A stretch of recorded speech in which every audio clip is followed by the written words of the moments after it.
Vallabhaneni bro బాగా పీకుతున్నారా? బాగా పీకిని లెక్క పెట్టుకుంటున్నావా?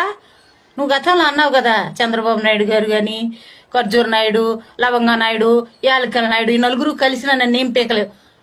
వాళ్ళు ఎందుకు పీకుతారు? వాళ్ళకి వ్యవసాయం తెలుసు, నలుగురు కడుపు నింపడం తెలుసు. ఈయనకేమో చంద్రబాబు నాయుడు గారికి ఏమో 10 మందిని బాగు చేయడం తెలుసు. మీలాగా కక్ష సాధింపులు, రౌడీయిజం అయ్యి వాళ్ళకి తెలియదు కదా.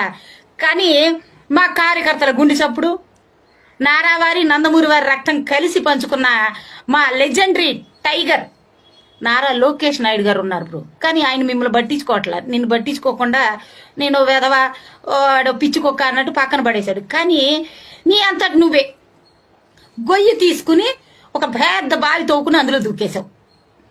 అడ్డంగా పోలీసులకి బుక్ అయిపోయావు బ్రో. ఇందులో మాకేం సంబంధం లేదమ్మా. మా వల్లభనేని బ్రోనే కావాలని గొయ్యి తీసుకుని దూకేశాడు.